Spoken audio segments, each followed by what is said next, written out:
del 9 al 12, al verso 12 lo voy a usar como base. Cuando Dios prueba nuestra fe. Lo pueden seguir en inglés en la pantalla si así gustan, ¿ok?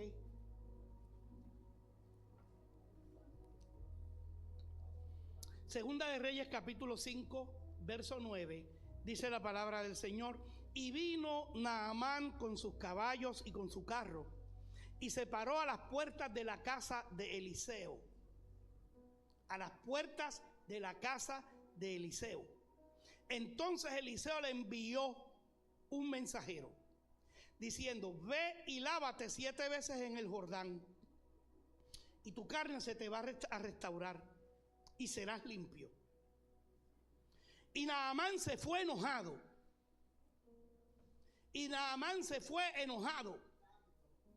Diciendo, parece la lengua, diciendo: he aquí, yo decía para mí, yo me decía a mí mismo, saldrá él luego y estando en pie invocará el nombre de Jehová su Dios, oiga, y alzará la mano y tocará el lugar y sanará, y ya usted sabe. Habana y Farfar, ríos de Damasco, no son mejores que todas las aguas de Israel. Si me lavaren ellos, ¿no seré también limpio? Y se volvió, y vuelve y dice, y se fue enojado. A veces nos puede pasar esto, cuando queremos algo de parte de Dios y a veces no sucede como pensamos que debe suceder, y podemos caer en el papel de Naamán. Pero vamos a hablar algo hoy. ¿Quién era Naamán? Naamán era general del ejército del rey de Siria. Sí, Siria, el país que hoy todavía existe, que está al norte de Israel, Siria. Israel en aquel tiempo estaban emproblemados, tenían guerra, tenían problemas.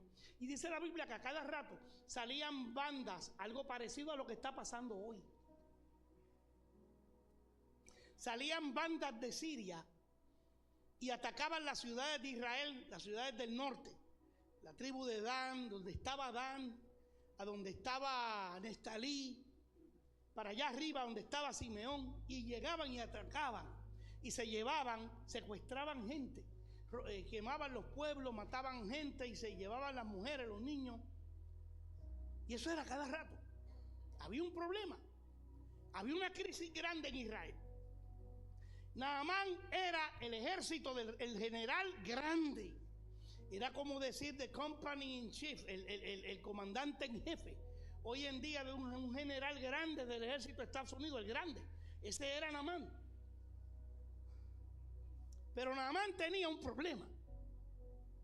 Naamán era leproso. Y yo no sé cuán familiarizado puede estar usted con la enfermedad que se llama lepra, conocida como la enfermedad de Hansen. La lepra era y es una enfermedad mortal, no era un catarro, muy antigua, se ha manifestado desde el principio. Se entiende por la Biblia que puede y era utilizada a veces por parte de Dios en ocasiones como castigo por la desobediencia de las leyes divinas.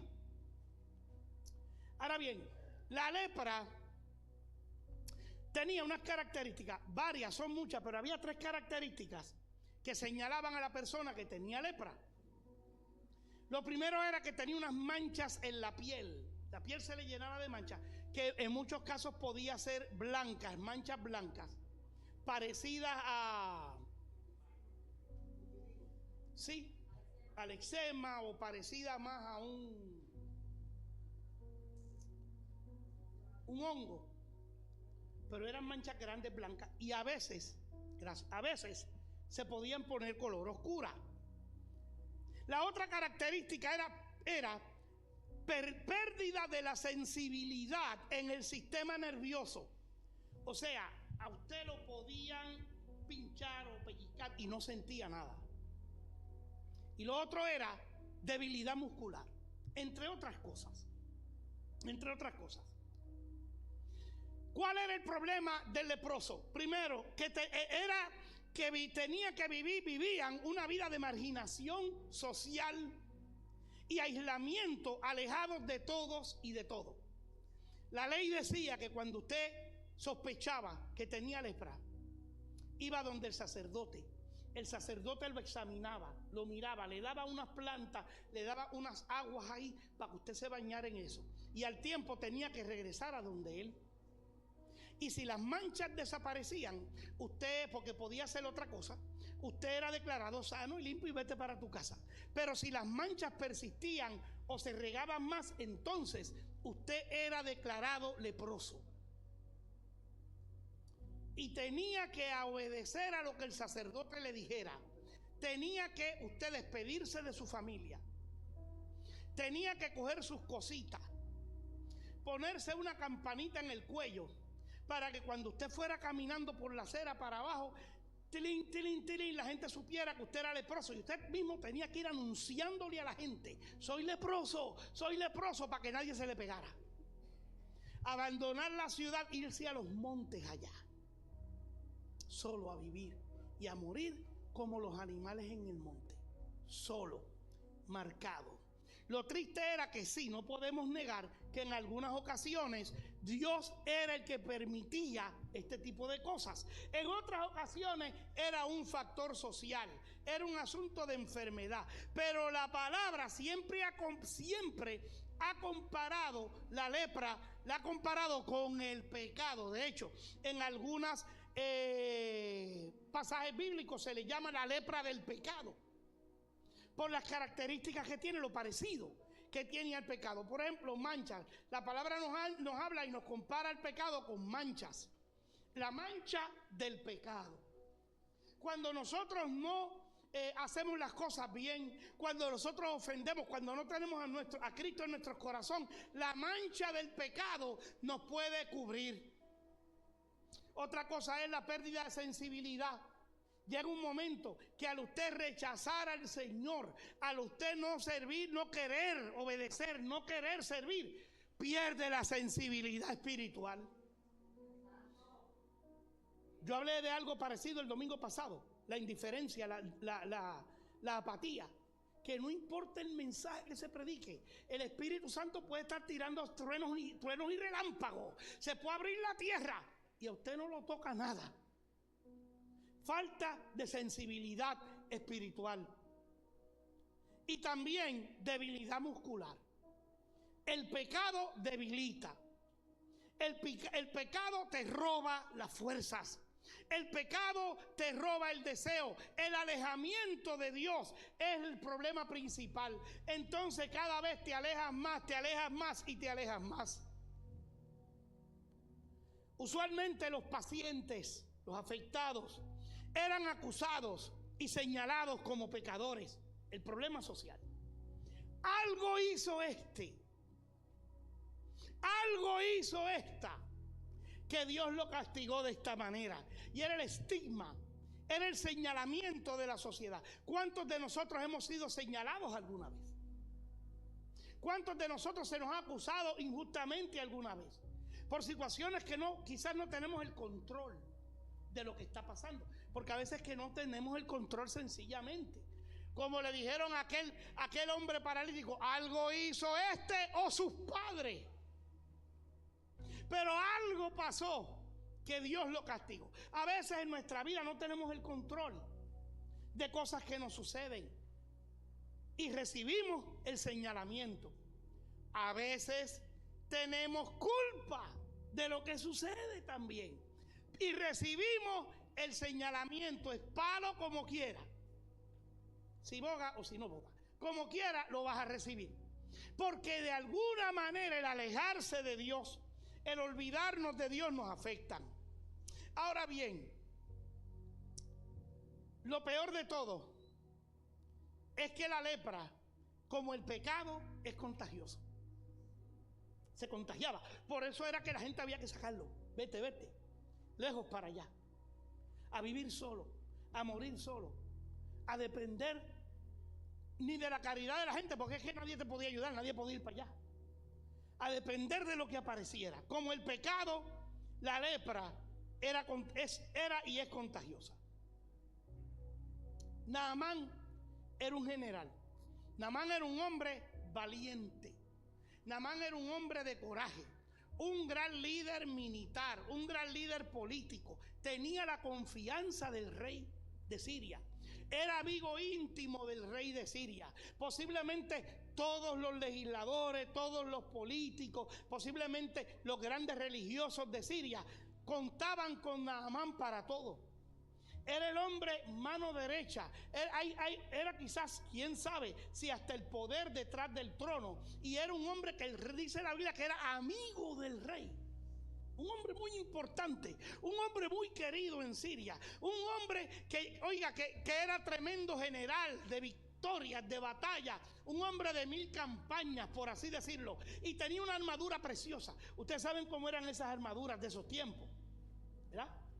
Algunos, los más ricos, los más famosos, eran hasta, había algunas que eran de oro, que eran chapadas en oro y metal y unas cosas, una figura bien establecida, bien recamadas, bien bonitas. Pero la Biblia nos dice que debajo de esa armadura, detrás de esa gloria, detrás de esa fama, había lepra. Había lepra. Naamán era un hombre leproso. Y en aquellos tiempos, la lepra era una condena de muerte. Si eres leproso, era una condena de muerte. Como hoy el pecado. El pecado es una condena de muerte para aquellos que no quieren servirle al Señor. Para aquellos que no reciben a Cristo. Gloria a Dios que los que estamos aquí le servimos al Señor. Gloria a Dios que los que estamos aquí hemos sido lavados en la sangre. Le hemos dicho que sí al Señor. Nuestra lepra ha sido quitada. Hemos sido sanos del pecado y de la maldad. La palabra nos dice, y si me para así voy a necesitar los pasajes. La palabra nos dice que la sangre de Jesucristo nos limpia de todo y de la lepra del pecado. Isaías 1:18. Venid luego, este es Isaías hablándole al pueblo. Venid luego, dice Jehová, y estemos a cuenta con Él. ¿Qué es estar a cuenta?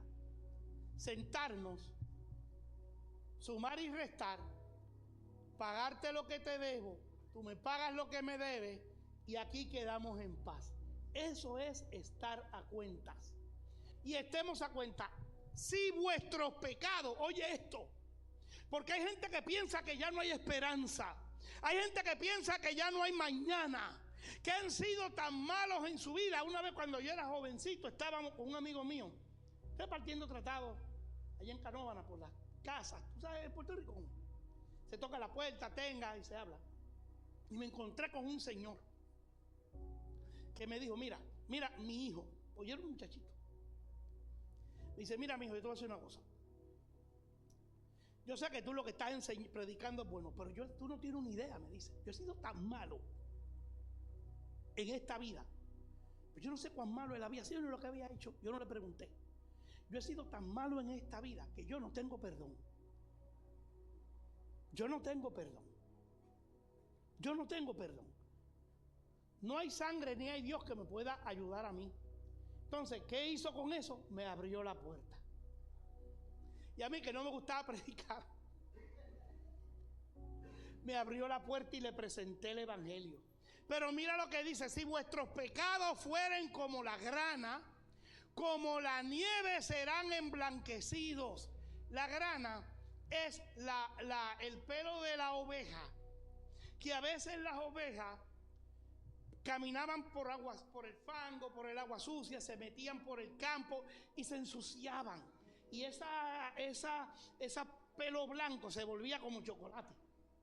Si vuestros pecados fueren como la grana, como la nieve serán emblanquecidos. Si fueren rojos como el carmesí, una planta, uno de los colores rojos más brillantes, más fuertes, si fueren rojos como el carmesí, vendrán a ser como blanca lana.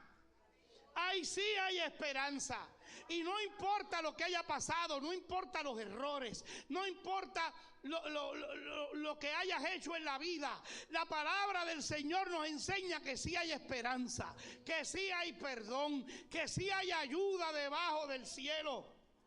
Primera de Juan 1:7, que es el próximo, nos dice: Pero si andamos en luz, como Él está en luz, tenemos comunión unos con otros. Y la sangre de Jesucristo, su Hijo, nos limpia. Dígalo conmigo, nos limpia de todo pecado. ¿Usted cree eso? Denle un aplauso al Señor si usted cree eso. Aplauda. La sangre de Cristo tiene el poder. La sangre de Cristo tiene el poder. La sangre de Cristo tiene el poder. No importa lo malo, no importa lo bajo, no importa las cadenas que te puedan atar, no importa cuán débil tú seas. Puede ser la mancha del pecado, puede ser la falta de sensibilidad ante el Espíritu, ante la voz del Espíritu. Puede ser la falta de fuerza. Si tú dejas que el Señor te ministre la sangre de Cristo, diga conmigo, la sangre de Cristo. Reclame esa sangre. Segundo, Dios puede y está dispuesto a trabajar con nosotros, pero esto está supeditado a nuestra obediencia y fe. Obediencia es hacer lo que Dios nos dice. No hay una manera más sencilla de ponerlo. De acuerdo a la Biblia, obediencia es hacer lo que Dios nos dice en el momento y de la manera que Él dice que se haga. No le dé más vuelta. Eso es obediencia. Fe es la certeza de lo que se espera y la demostración de lo que no se ve. Tercer punto, no podemos intimidar. Oye esto. No podemos intimidar ni impresionar a Dios. Sácate eso de aquí.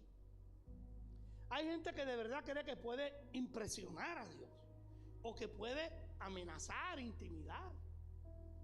Porque si tú no haces, pues tú tienes. Y yo ato, y yo desato, y yo declaro, como si a Dios le pudiéramos doblar el brazo y obligarlo a hacer cosas. Mira, no hay una fórmula. No hay una fórmula que pueda hacer que Dios haga las cosas. Esto no es un fufú, esto no es una cosa de varita mágica. O sea, a Dios no se puede controlar. Lo que Él hace, lo hace por amor. Lo que hace, lo hace por amor, de acuerdo a nuestras necesidades. Es bien importante que entendamos, la lepra produce consecuencias o características como son la duda, el dolor, el cansancio, la apatía. Efesios 2, 8 y 9. Porque por gracia sois salvos, por medio de la fe. Y esto no de ustedes, es regalo de Dios. ¿Qué dice el verso 9? No por obras, para que nadie se las eche, ni se prive. ¿Me entiende? No es por obra. No es cuánto yo hago o dejo de hacer, cuánto doy o dejo de hacer. Te lo digo en el nombre del Señor. A mí me encanta cuando la gente trabaja para Dios. A mí me encanta cuando la gente se envuelve. Porque yo como pastor necesito ayuda. Y qué bueno cuando la gente me dice, pastor, echa para acá, dame acá eso. Mira, sí, yo a veces he llegado y me he puesto a pasar un poquito de vacuum hasta que llega una de esas viejas. ¿Qué? ¿Cómo? Mira, no me empujen para el lado porque soy grande. Suelte, ¿qué usted hace? Suelte. Usted es el pastor, ¿cómo usted va a hacer una cosa así? Los que estaban aquí de más tiempo atrás, que una vez estábamos trabajando en el techo, los que estaban aquí en aquel tiempo que se puedan acordar, estábamos haciendo un trabajo en el techo. Oye, esta gente no me dejaban a mí hacer nada. Y yo quería, yo me arrollo las mangas, yo me digo, usted es el pastor, eche para allá. Eso no te compra el cielo. Yo lo agradezco, te bendigo en el nombre del Señor, pero eso no compra tu salvación. Trabajamos para el Señor por agradecimiento. Trabajamos para el Señor por amor, porque Él nos amó primero, nosotros le amamos a Él. Lo que hacemos para el Señor lo hacemos para su gloria y tu honra. Sí, va a haber hay paga, Él te va a bendecir, Él te va a prosperar, porque Dios no se queda al lado de nadie. Dios es bueno, Dios no va a permitir que un día ella le diga, tú le digas, pero yo hice y nunca recibí paga. Él sabe más que eso. Él sabe más que eso. Cuando tú y yo lleguemos allá arriba, Él te va a decir, entra buen siervo, porque por mi misericordia. Por eso es que te acuerdan el domingo pasado yo les hablé de los fariseos que se paraban en el altar y a llorar tremendo. Y yo les decía, mira, de cierto te digo que esa es su recompensa. Dios no se queda con nada de nadie. Dios debe, Dios paga. Y te voy a decir una cosa en el nombre del Señor. Lo que se hace, dale para atrás el verso 8 de nuevo. Lo que se hace para gloria del Señor, no por obras. Ese es el problema con nuestros hermanos de la iglesia tradicional, que todo ahí es por obra. Ahí todo es por obra. Haz esto, haz aquello, muévete para aquí, muévete para aquí, camina. Miren esas en la mundial de fútbol. ¿Dónde fue? ¿En Dubái fue que fue? En Qatar. En uno de los estadios, que esa gente hicieron unos estadios violentos. Había un muchacho y lo entrevistaron porque es que era fuera de lo común. El chamaco venía dándole la vuelta al estadio de rodillas, y esos estadios, Margot, son enormes, que sé yo ni cuántas miles de gente, eso es grande. Y el muchacho había hecho una promesa de darle la vuelta al estadio, que sé yo ni cuántas veces, de rodillas. ¿Por qué? Si el equipo de su país ganaba. Y el equipo ganó. Yo no sé si él estaba orando para que el equipo perdiera o no, pero el equipo ganó. Y lo entrevistaron. Oiga, ¿y por qué usted? Porque yo prometí. ¿Y sabe qué? No se vaya lejos en el cristianismo. En otras tendencias, la gente es bien fiel a lo que hace. Son fieles a lo que creen y tratan de cumplir a lo que prometen. Pero lo bueno del evangelio es que esto no es lo que tú digas, lo que tú hagas, ni cómo lo hagas. Aquí esto es por fe, ya el precio está pago. Tú lo que tienes que hacer es darle las gracias a Dios y decirle gracias a Dios, porque por mí pagaste el precio. Y por fe decirle gracias, yo te recibo como mi único y exclusivo Salvador. Y recibir esa justicia, y recibir esa salvación, y recibir esa gracia por medio de la fe en Jesucristo. El trabajo se hace por fe. Lo que le das al Señor se lo das por fe. Como dice el apóstol Santiago, prueba con tus obras tu fe, pero es porque tienes fe. No es que la obra te va. El apóstol lo dice, porque por gracia. La salvación es un regalo. La salvación se obtiene por gracia y fe, por medio de la fe. Y esto no de ustedes, sino por un regalo de Dios.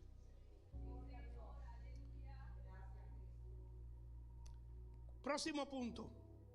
Dios nos habla por mensajeros y nos habla de la manera que Él entiende. Y cuando Él entiende, Dios no tiene una manera estándar de tratar con la gente. Hay una manera que Dios te puede dar experiencias con Él a ti. Hay otra, Dios me da experiencias con Él de otra manera. Yo les he dicho a ustedes en otras ocasiones que es bien importante que tú aprecies y abraces las experiencias que Dios te da con Él. Y les digo, te voy a decir algo más, esto yo lo creo. Hay experiencias de uno con Dios en la vida que no son para compartirlas con cualquiera. ¿Por qué yo digo eso? Porque no todo el mundo va a entender. Hay experiencias que tú tienes con Dios, muy privadas, muy personales, únicas, que no es para que tú te pares aquí y digas, miren hermano, no, sí hay testimonios, obviamente que hay que hacerlo, pero estoy hablando de ciertas experiencias específicas. Y los que han pasado por ahí entienden lo que les digo. Experiencias muy personales que son entre tú y Dios. Y a lo mejor un día Dios te guía y te dice, mira, aquella hermanita, aquel hermanito necesita esa experiencia. Y tú de una manera privada vas y se la das, mira hermano, yo veo lo que tú estás pasando. Yo pasé por esto y por esto. ¿Sabes por qué? Porque no te van a entender. Te va a entender aquella persona que está atravesando por lo mismo o aquella persona espiritual que ya tiene un nivel con el Señor. Que ya tiene un nivel con el Señor. Y yo, la iglesia es santa, todos somos creyentes y todos le servimos al Señor. Y aquí no hay nadie más grande que nadie y todos somos santos, somos iglesia. Pero cuando se trata de búsqueda, cuando se trata de meternos con Dios, de profundizar con Dios, pues bueno, hay unos hermanitos que profundizan un poquito más. Se dedican un poquito más. Se sumergen un poquito más. Entonces Dios trata con ellos de una manera un poquito más especial, por así decirlo. Y esa gente logramos unas experiencias con Dios. El verso 10 nos dice, porque mire como dice el verso 9. Naamán es un general. Naamán no anda solo. Naamán anda con un séquito. La palabra séquito quiere decir cientos de seguidores y quizás miles de personas. Eso es un séquito, la traducción correcta. Él andaba con ese grupo, soldados, sirvientes, caballos, carros, porque era un viaje de Siria a donde vivía Eliseo. Y dice la Biblia que Naamán, yo me imagino que todo el mundo allá en el norte de Israel sabía lo que estaba pasando, en Samaria allá, porque vieron ese séquito. Aquí viene el general. Dice que llegó frente a la casa de Eliseo y se parqueó ahí. Llegó a la casa de Eliseo. Y yo me imagino los vecinos de Eliseo, wow, mira, pero ¿quién es ese? Pero mira, un general, pero mira, wow, qué ejército. Oiga, hay tantas sirvientes. ¿Y se acuerdan de la movie de Aladdin? Cuando él entra con los elefantes. Así, tú sabes, bien musical, bien. Ahí llegó el general Naamán. Y yo me imagino que el criado de Eliseo corrió a la casa y sin tocar abrió la puerta. Mira, tú sabes quién está ahí. Y yo me imagino a Eliseo en su sillita, reclinable, que él sabía quién estaba ahí, pero dime, ¿quién llegó? Muchacho, ahí llegó el generalísimo. Garavito. Ahí llegó Naamán el sirio, el generalísimo del rey de Siria. Oiga, ¿y qué vamos a...? Oiga, Eliseo, ponte el traje nuevo. Eliseo, mira a ver qué hay en la cocina. Oiga, Eliseo, ven, vamos. Y Eliseo en su sillita reclinable. ¿Ya bajaste? ¿Ya te calmaste?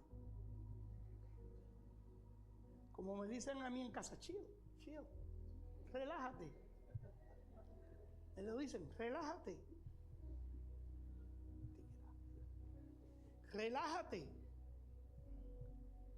La Biblia dice que Naamán pensaba lo que muchos de nosotros pensamos.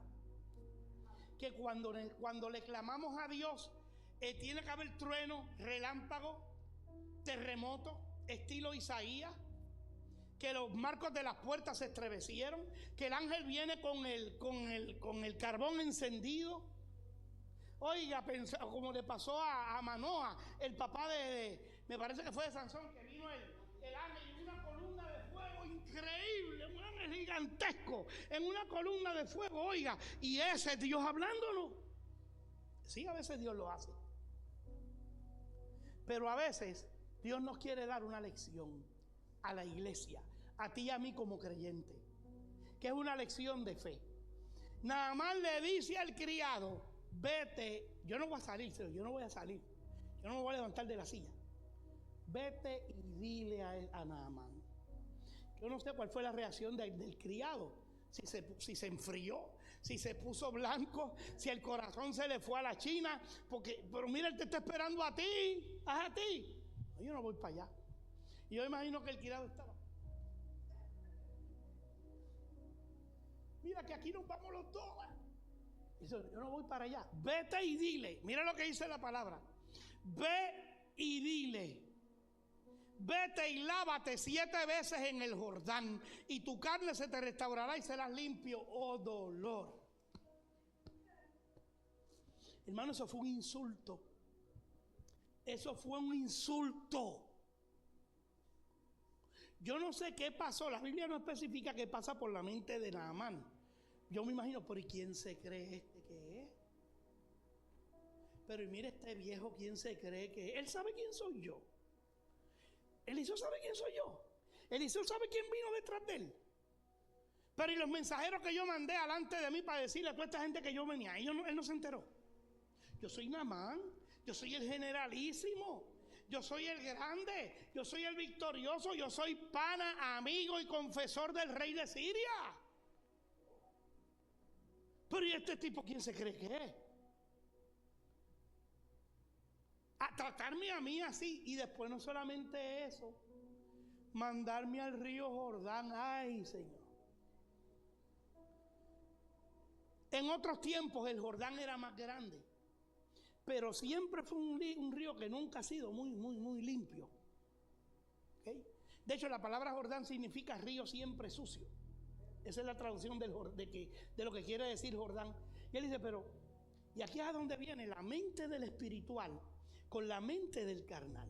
Cuando Dios quiere tratar con nosotros y nos habla y nos quiere dar unas instrucciones, pero si Habana y Farfar, ríos de Damasco, son más limpios. Esto no tiene sentido lo que él me está diciendo. Si él quiere que yo me tire al agua, mándame para Siria, mándame estos dos ríos que aquí mencionan que son más limpios y más bonitos, y yo estoy acostumbrado a ellos. Cuando Dios nos habla y nos dice, no es Amana ni es Farfar, es el Jordán. Y él sabe que allá es donde tenemos problemas. Allá es donde tenemos problemas a veces como creyentes. Cuando Dios nos dice, el Jordán.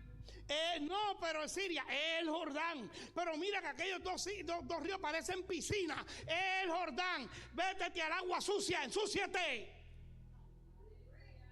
¿Y qué significa el Jordán para nosotros hoy? Humillación, obediencia, sometimiento a lo que Dios quiere para nosotros. Pasar por el proceso, pasar por la rueda, como usted lo quiera poner, pasar por el momento de prueba, por el entrenamiento, para lograr victorias grandes en el Señor, para lograr cosas grandes. Hay que someterse a Dios y obedecer a su palabra y a lo que Él quiere para nosotros. El hombre se enojó. Dice aquí 2 veces que se enojó. El quinto punto, Dios no obra, Dios no trabaja como trabajan los hombres. A lo mejor si soy yo me impresiono y digo, alza, wow, mira quién está ahí.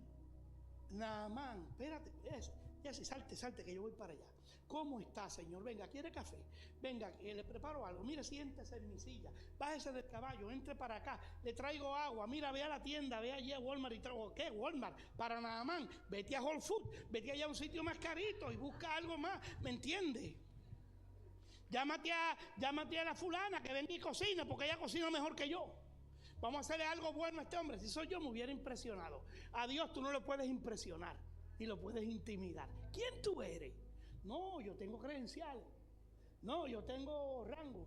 No, yo tengo posición. No, yo conozco a fulano. Yo soy fulano, yo soy aquel y tú me impresionas a mí. Yo te puedo impresionar a ti. Pero ¿quién impresiona a Dios? Cuando Él habla, cuando Él hace, Él no lo hace como nosotros. Es que la Biblia es tan clara. Por eso es que Dios no es hombre para que se arrepienta, ni no es hombre para que mienta, ni hijo de hombre para que se arrepienta.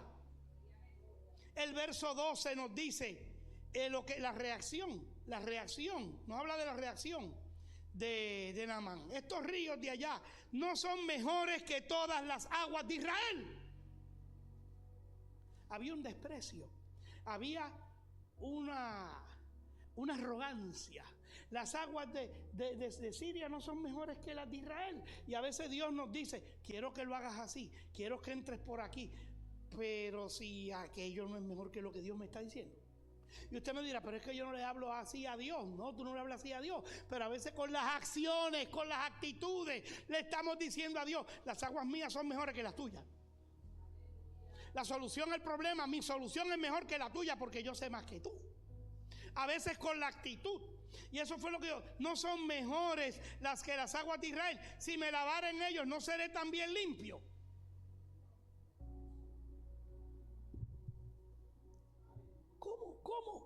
¿Cómo puede Dios bendecirnos si nuestras soluciones son mejores que las soluciones de Dios?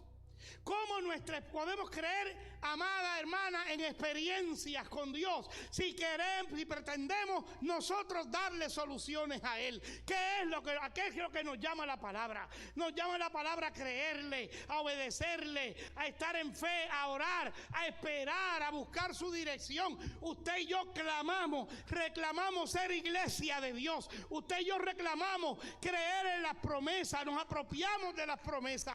Tenemos que aprender a creer, tenemos que aprender a esperar en Dios. Piensa.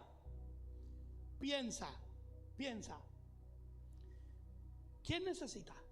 ¿Tú o Dios? ¿Quién necesita?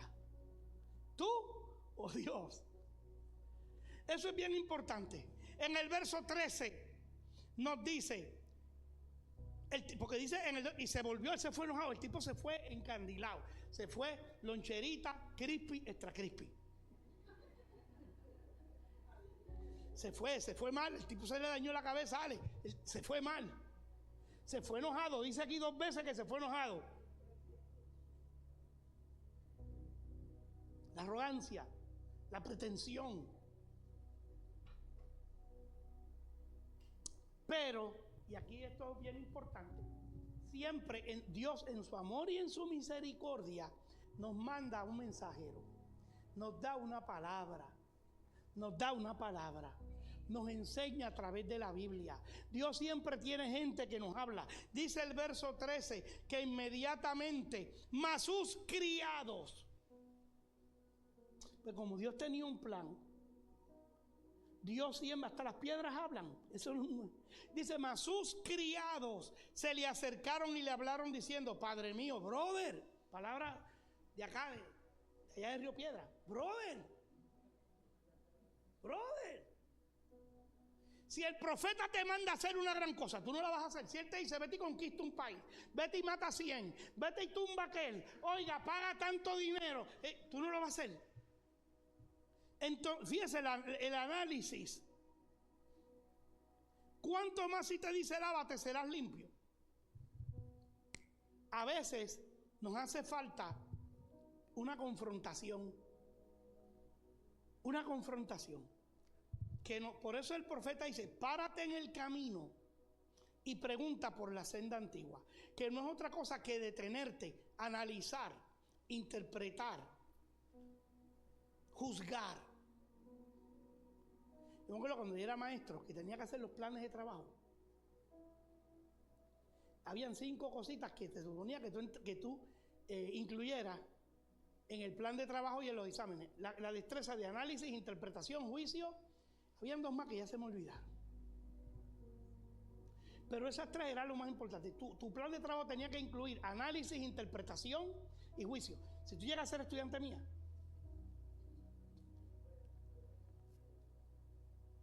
y eso es lo que la Biblia nos enseña. Párate en el camino y pregunta, analiza, interpreta, enjuicia, ¿qué conviene más? ¿Qué voz te está hablando? A veces nos hace falta leer la palabra, a veces nos hace falta el mensaje, que el Espíritu nos sacuda, porque vamos como caballos desenfrenados por ir para allá y nos vamos directo al precipicio. Oiga, en Puerto Rico, en San Juan, hay una capillita que se llama la Capilla del Cristo. Para los que son de allá y han ido allá. Los que son de allá del centro de la isla a lo mejor no han ido. Pero los que somos del área hemos ido. Hay una capillita que se llama la Capilla del Cristo. No me acuerdo, Pablo, cómo se llama esa calle. Es la calle del Cristo. La calle del Cristo. Al final de la calle están así como esto aquí, están las murallas de San Juan. Y ahí hay una capillita. Cuenta la leyenda que en San Juan, para ese tiempo de los españoles, se hacían carreras de caballo por todo ese San Juan. Y un día un caballo se desbocó, se fue por la muralla para abajo, pero se salvó el caballo y el jinete. Y en honor a ese milagro de salvación se construyó la capilla del Cristo, que usted va allí, todavía está, al lado del Parque de las Palomas. A veces nos desbocamos tanto en la vida, vamos tan rápido, que a veces Dios tiene que hacer milagros para que no nos matemos. Para que no nos matemos. De esa manera es que Dios tiene su palabra para que nos aconseje. De esa manera es que utilizamos la oración. De esa manera es que utilizamos el mensaje de la palabra, la himnología, la palabra profética. De esa manera es que Dios nos habla para que entendamos. Pero mira, mi hijo mío, ahora voy a la parte final, que es el resultado.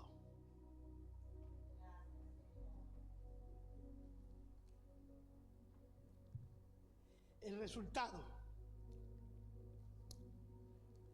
Ella no se dio cuenta, no se dio cuenta. Una bromita. Dios es bueno.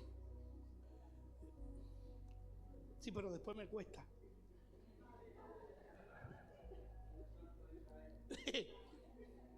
Resultado. Hay buenas noticias. Hay buenas noticias. Hay buenas noticias. La lepra tiene cura. Oye, este trivia. En 1915, una joven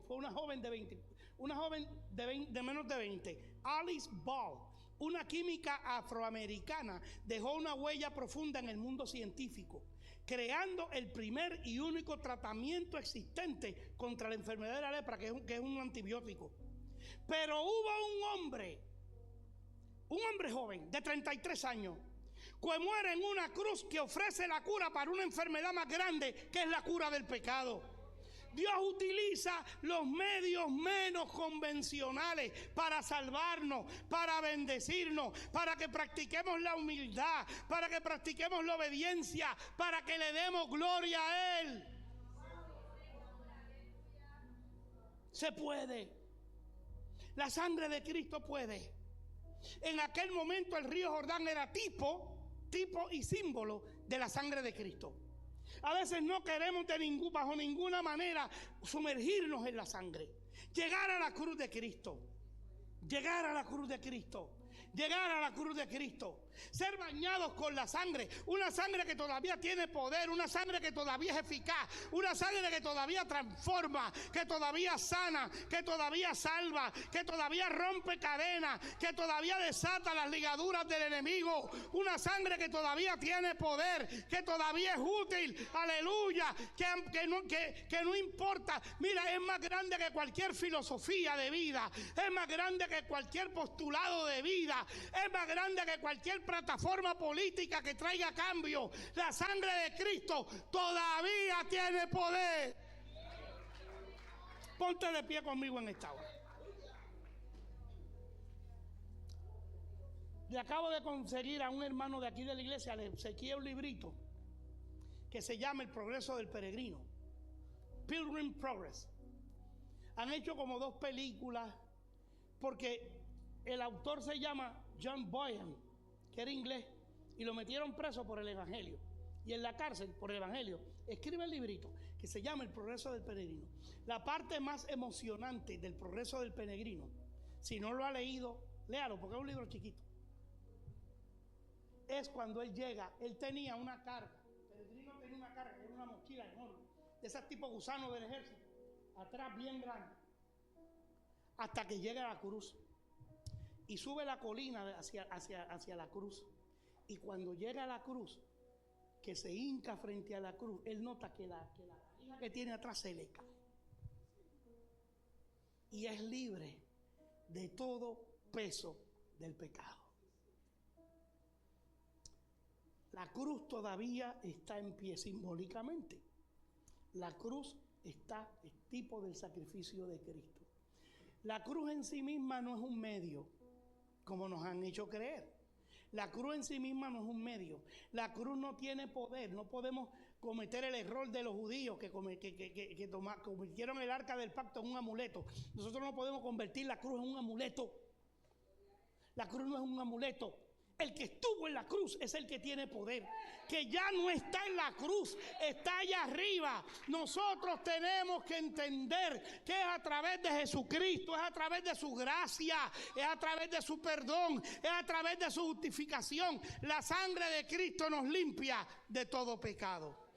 Y yo quiero que ores conmigo en este día. Quiero que vayamos delante de la presencia del Señor. Y como siempre, hoy, para los que no conocen la historia, si acaso alguien no ha leído la historia, sí, Naamán se sumergió 7 veces en el Jordán y fue limpio. No lo voy a dejar así. ¿Qué pasó? ¿Qué pasó? Voy a abrir el altar como siempre. Si hay alguien que tiene necesidad, el altar del Señor está aquí. Si hay alguien que necesita la administración de Dios en su vida, si hay alguien que necesita que el Espíritu Santo de Dios le ministre, si hay alguien que realmente necesita salvación,